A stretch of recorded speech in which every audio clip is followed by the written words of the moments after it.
She didn't know where Charlie was, but she could see where he'd gone. The snow was thick, and it betrayed Charlie in an instant. Jenna followed the tracks with her eyes and her flashlight away from the house, and up and over the hill. She hesitated. She knew exactly where Charlie had snuck off to yet again, and that gave her pause. Jenna knew her older brother well. They were never apart, except for when he went there. When he went to the Marsh house across the creek.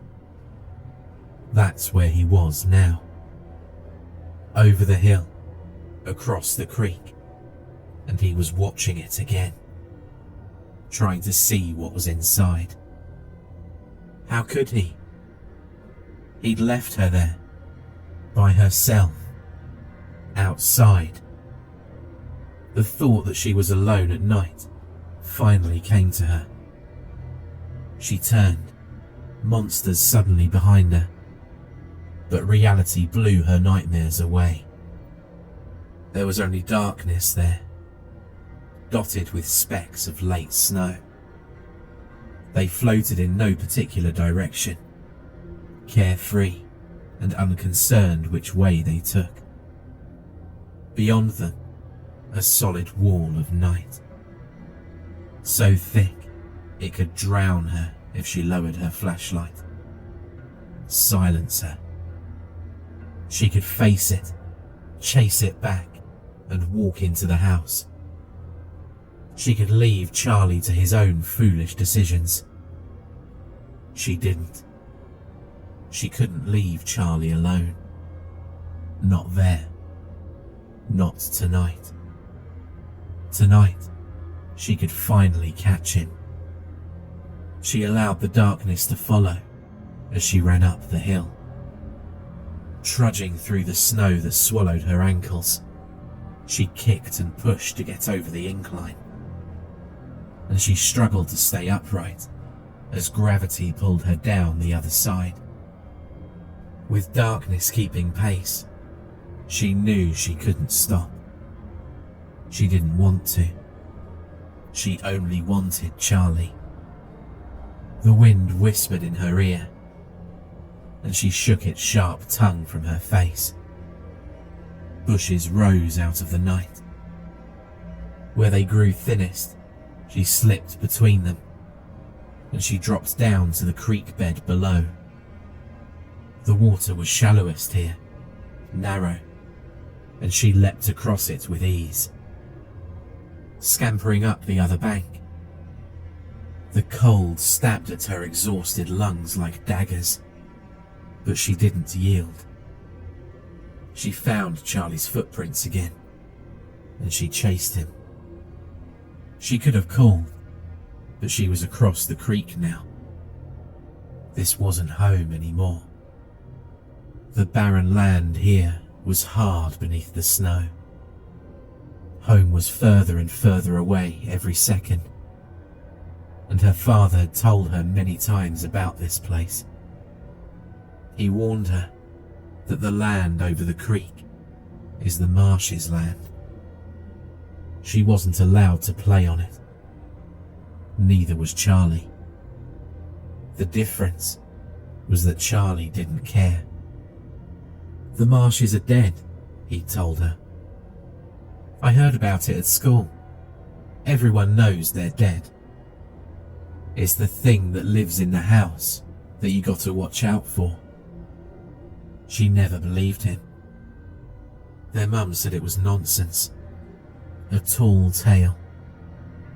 It wasn't real for Jen, but it was for Charlie. She knew that's why he snuck out at night, in the dark. Isn't that where the monsters live? Though the footprints guided her to Charlie, she felt a warmth leak from her eyes as she imagined the darkness behind her, growing corporeal. She could feel it scraping her back with claws, nudging her arms as she ran, and breathing down her tiny neck.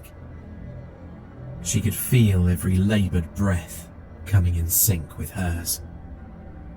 Just as fast, just as strong, just as overwhelming. Jenna wiped away the tear. Charlie was strong. She could be too. Jenna was worried. She knew the house was getting near. The snow fell harder now, and with her vision reduced to nothing but black and white, she started to hate Charlie. Truly, she hated him in the way that siblings do. How dare he make her run out here, alone, after him? She was going to beat him when she found him. If you find him, the night whispered. The tracks went on, but it wasn't right. Charlie should have stopped by now. He never got too close to the Marsh house. Never. Not even he and his friends dared when they tried, and Jenna had watched. They barely went further than the creek, not even halfway to the place. None of them had the guts to go closer. Not Charlie. Certainly not alone. Why had Charlie continued? What did he want? They never saw anything of interest at the Marsh house. There was no monster. It wasn't real. So why had he come so close? What had he seen? Then, as a shape rose from the dark, Jenna realized that she was there. It stood just at the edge of sight, like a ghost. A legend born from shadow. The home was grey and rotted, and it seemed to stare at her with a stoic face. The windows looked like eyes, and the shutters made it look cross. The old Marsh house. It was here that Charlie's footsteps stopped. Jenna stared at the prints, heartbroken that she hadn't found Charlie, and terrified that he'd brought her so close. She felt betrayed. She couldn't look away. She watched it move.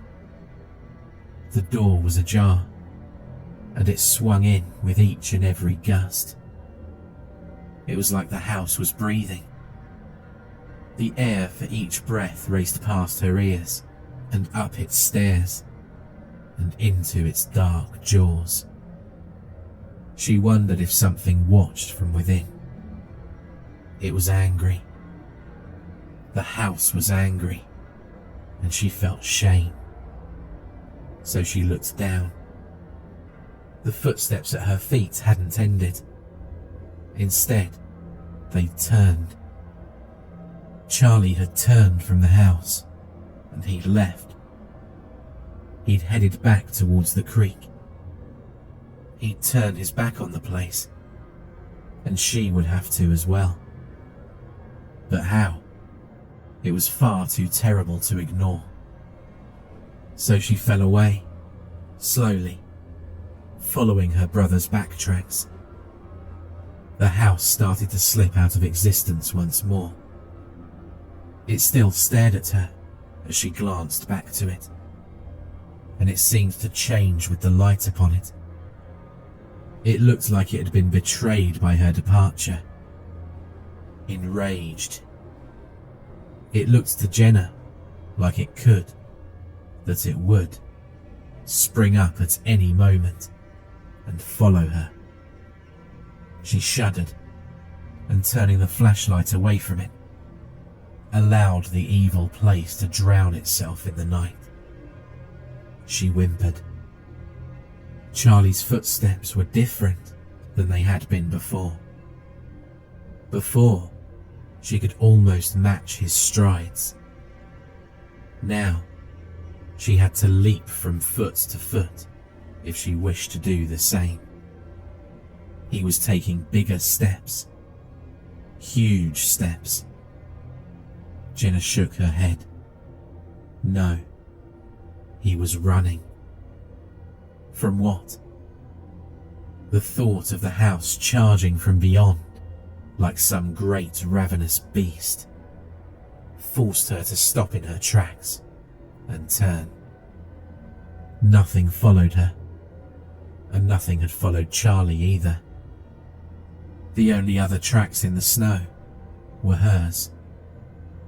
Even though the thought that it was only her and Charlie out there, in the marshes land, should have comforted her, it didn't. Her breath shook. She trembled, and she could no longer stop the tears from flowing free. Nor could she stop from running. Like her brother before, Jenna ran into the night. The creek would come soon. She knew that for sure. Charlie had to be on the other side. He was just ahead.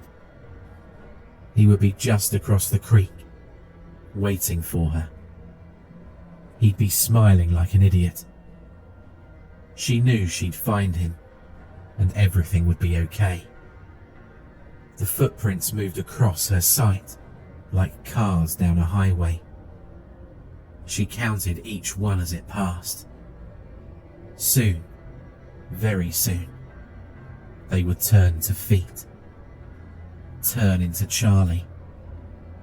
Charlie would be there. She'd cry. She would scream. She would hug him. And they would never go back to that place. Ever.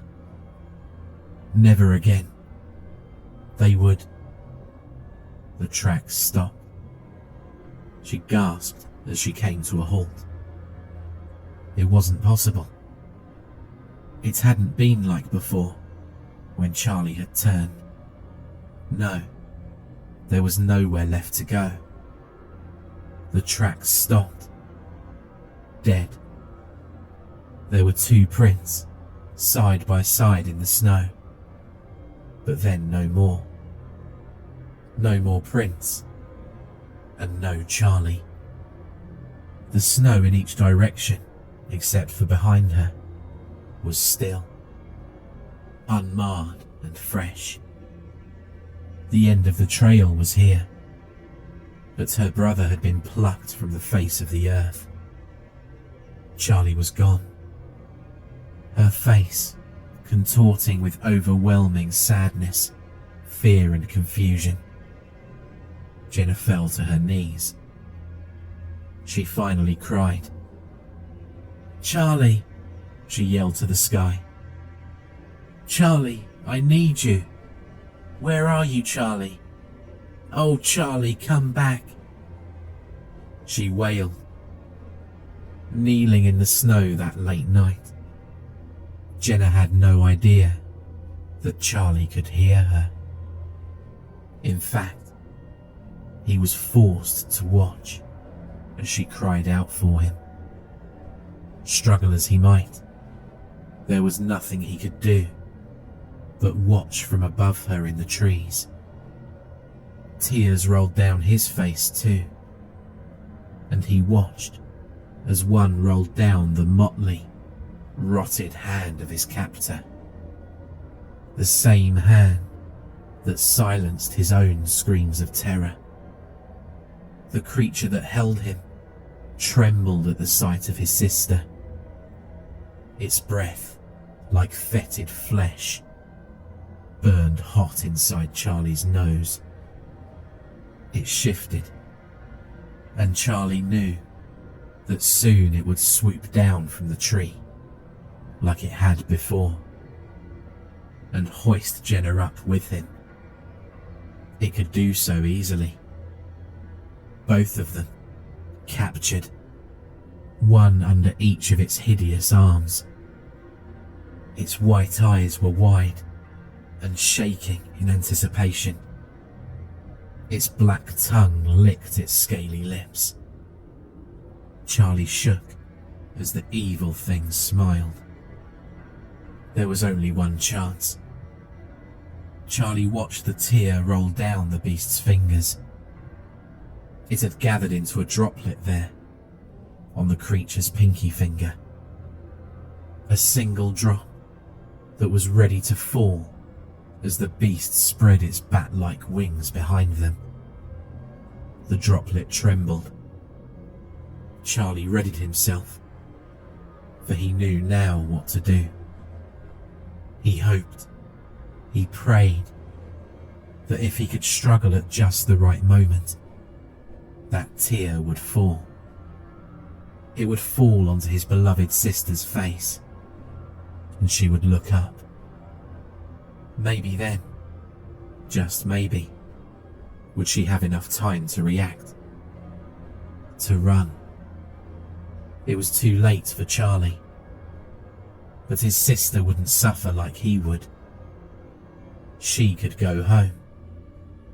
She shouldn't have come here, but she did so for the right reasons.